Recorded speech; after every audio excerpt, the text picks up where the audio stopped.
What's up, everybody? My name is Nicholas Holt. And I'm Jacob Holt, and this is the Holt Perspective. Here we go. Kobe, we got a match here. We do. We do. We got similar vibes for sure. Similar vibes, the hat, the cream colored shirt. Well, we got to start off with some big news for the Whole Perspective podcast.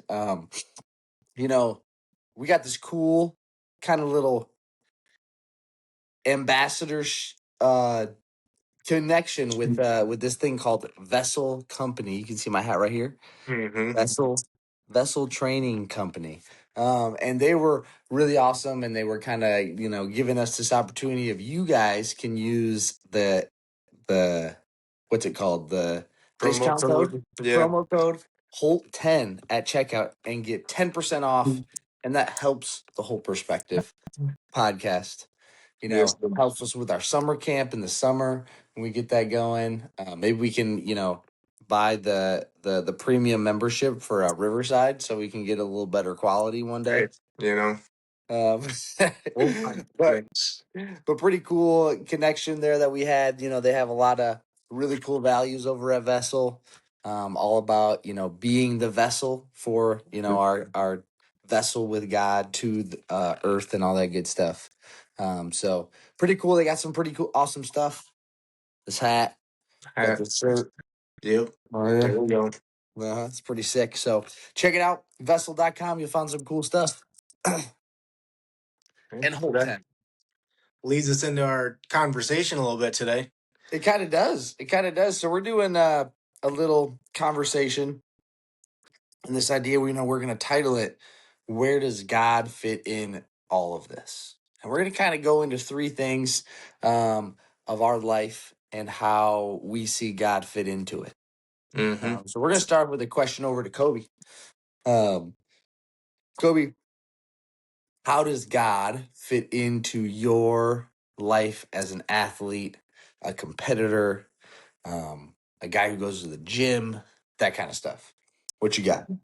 Yeah. So with bringing God into my fitness life is that God has given me my body as a way to serve Him, and I view when I'm doing any type of training that I am doing, working on keeping that body healthy so that I can best serve Him in any way that is necessary. It's God has given you many gifts, many blessings in your life, and your body is another one that sometimes gets go by the wayside. And people are, there are people that have really good intentions and thinking that, well, I'm on this earth to spread the message, spread His word, and which we are, and they only focus on that. And because they're so hyper focused on that, they would possibly let their bodies go and not really paying attention to caring for their bodies and making sure that it stays healthy. God calls us to be healthy individuals and to respect our bodies because He's given it. He's calls us to respect any gift that He's given us. And I view my body and things that I can do with it as a gift that God has given me. And if it's something that I can do and kind of do fun things, cool things with it, keep it healthy, then I can be honoring to God in that. And I'd say that's the main point. There's many different ways we can do it with that, but as far as the fitness journey, that's how I see my body in that sense. Yeah, absolutely. I would echo everything you said. One thing that kind of thought about at the end is, God wants us to have fun with the gifts He gives us. Mm-hmm. This is something that gives us joy and gives us happiness. Like we should use it and have fun with it. Going and do some fun competitions, working out with friends, kind of suffering together too. There's a really cool like kind of comparison there with a Christianity's journey in life. A Christian's journey in life of like you're gonna suffer at times, but you're better off for it. Yeah.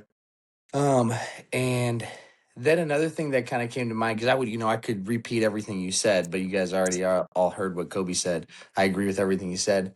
But on top of that, something that I thought was a big thing for me is it's another way that I can, you know, act in a Christian way in front of others.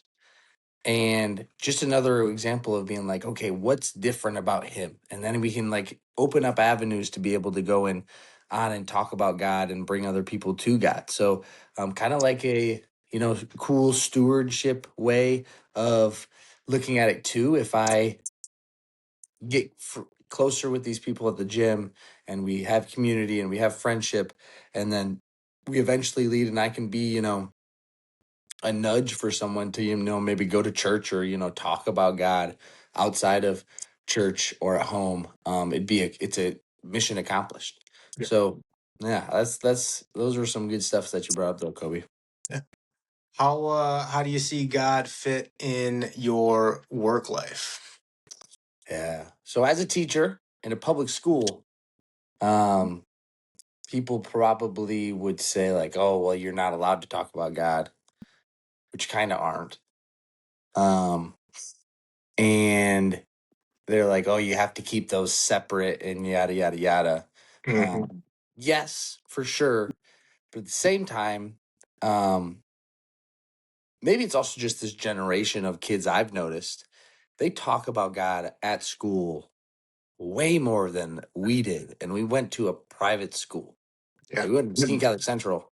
And of course, we talked about God because we had religion class every single day or mass.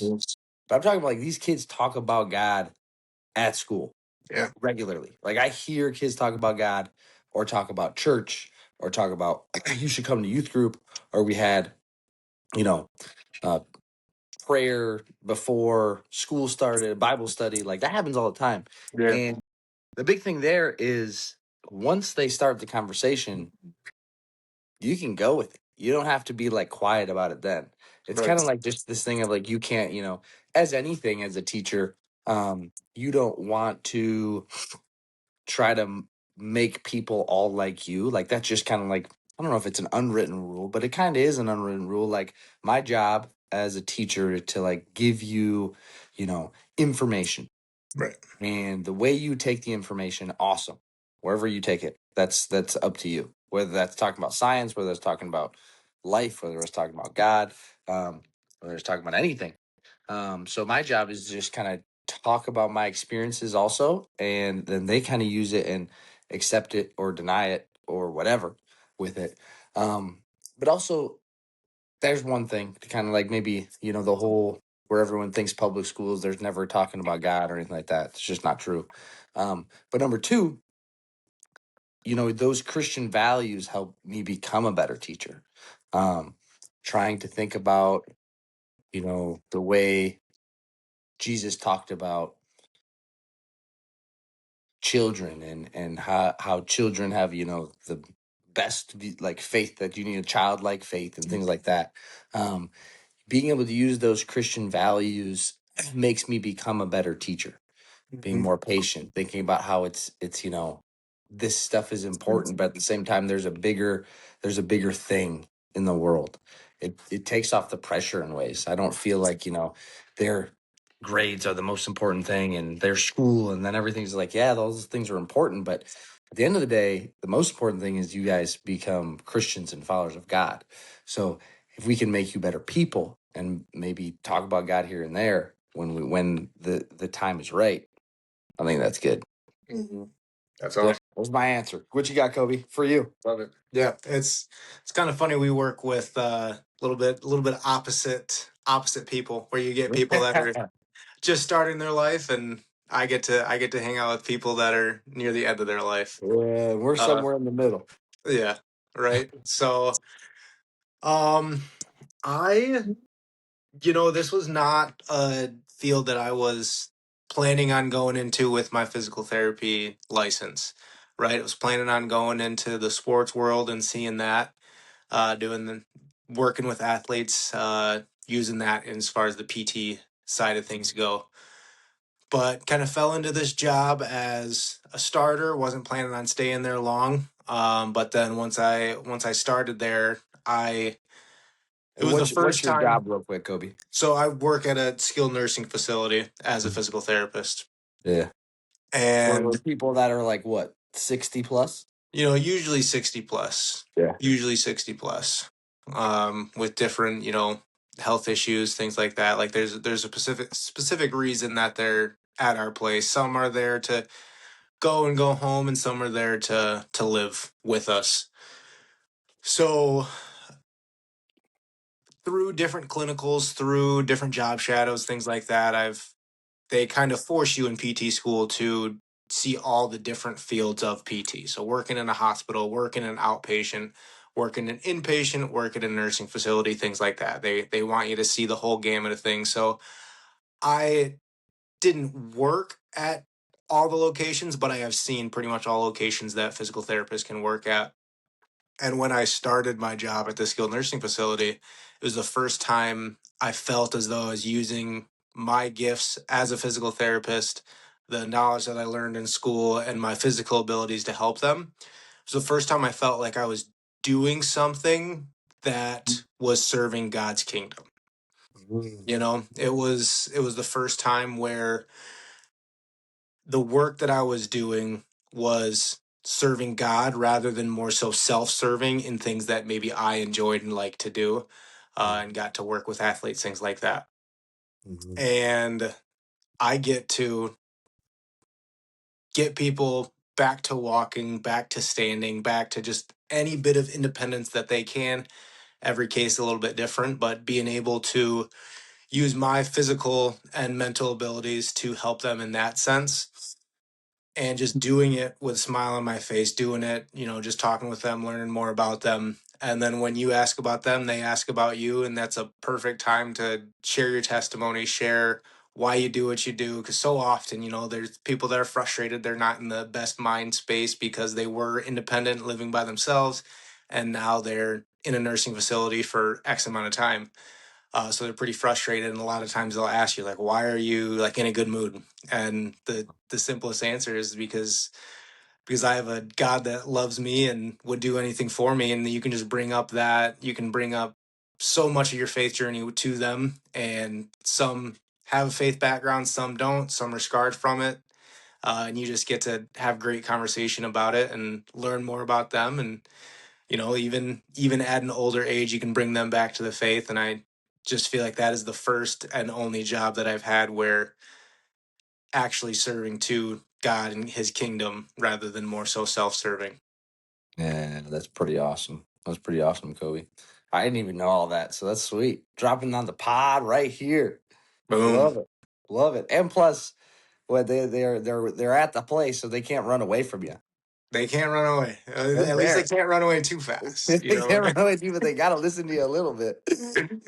And I feel like there's a cool, like, the older you are, obviously much, I mean, not everybody, but more mature than the average person. And they're just like more open to listening, probably, Yeah. Yeah. even if they don't agree, or maybe I don't know. You would know more than me for sure. Most of Sometimes. them most of them are there to listen. Yeah. Some of them, like everybody. Yep. All right. Last one we're going to hit on. Kobe, how do you feel like God fits in your life as a family, husband, brother, son, nephew, all that stuff. Just as in the family life. Yeah. I think that this is one where God has to fit in the first spot in all of this if you want to have a successful relationship, and obviously with your spouse, with your brother, with your parents, even with your friends, right? Even with your close friends, you want to have good relationship with them, um, or else you would just distance yourself from them, and it happens, and we don't want that to happen if we care about those in our lives. So the biggest thing that I see and what I've learned about, talked about with having God fit in those types of relationships and those close relationships that you have with family and really close friends Yeah. And friends. is We should extend that to friends too. You're and doing friends, right? Yeah, it. just like those types of relationships is the aspect of fellowship with it, and the difference of fellowship and friendship or companionship is friendship happens at a surface level and happens on the earth, one person to another, and you can have really good friends and you can have that friendship with them. But if you want to have fellowship and have a deeper, further relationship with them, then you also need to include God in that.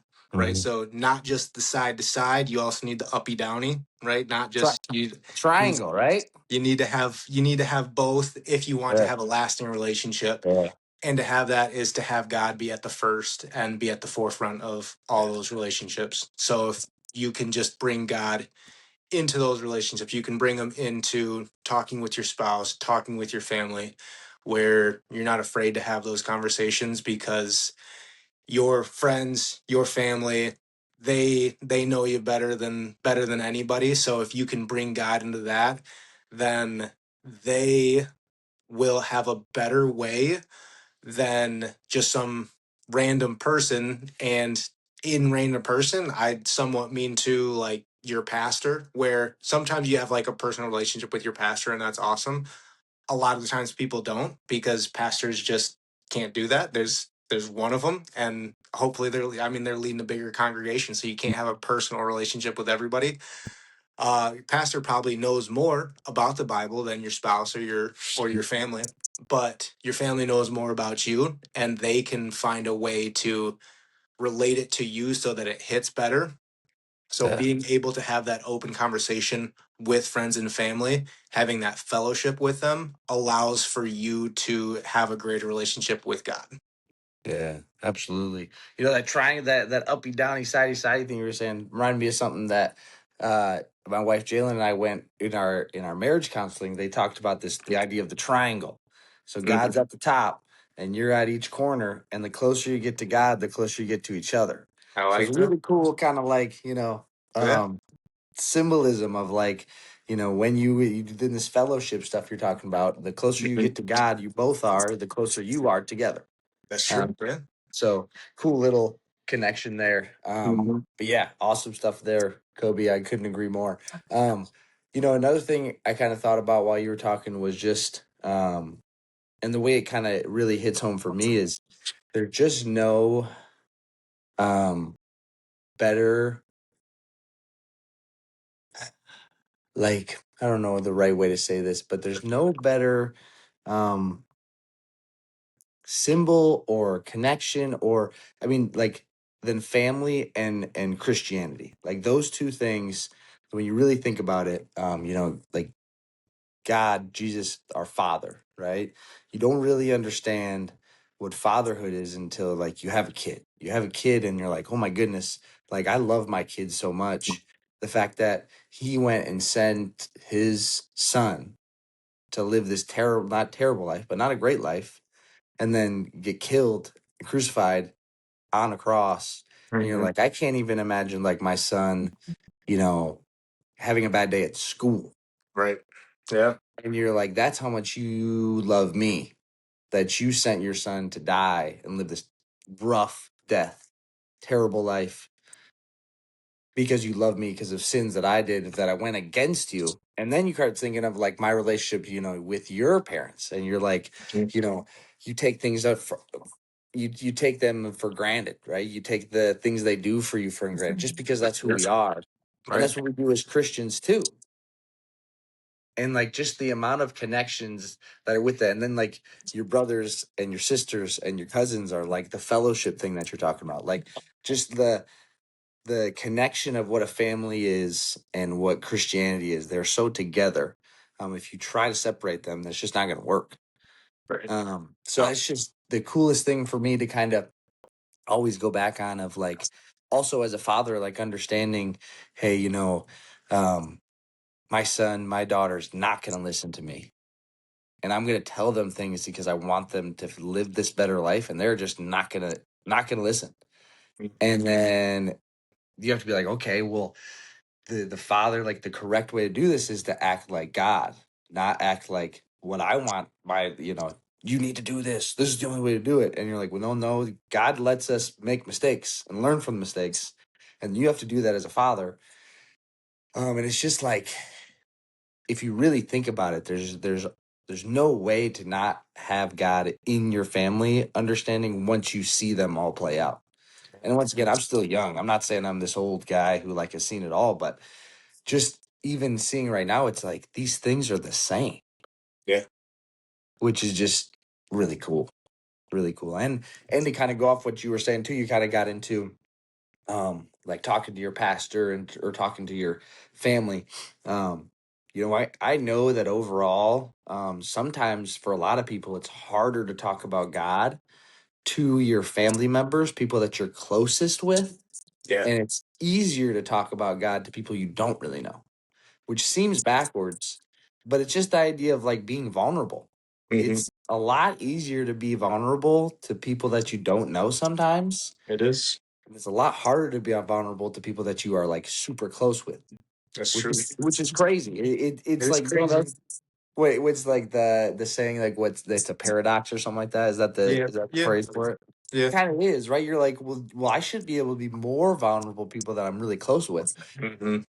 Yes, but you have to get to that. You almost have to like rip the band-aid off. You have to feel super uncomfortable at first, because then Yeah. eventually it gets better and better. And then you're right. You're going to be able to be more vulnerable with people that you super love, your parents, your best friends, your brothers, your sisters, your cousins, your aunts, your uncles, whatever. Hmm. Um, but you gotta break through. So Yeah. that's kind of like my, I still work on it too. It's not like it's easy for me.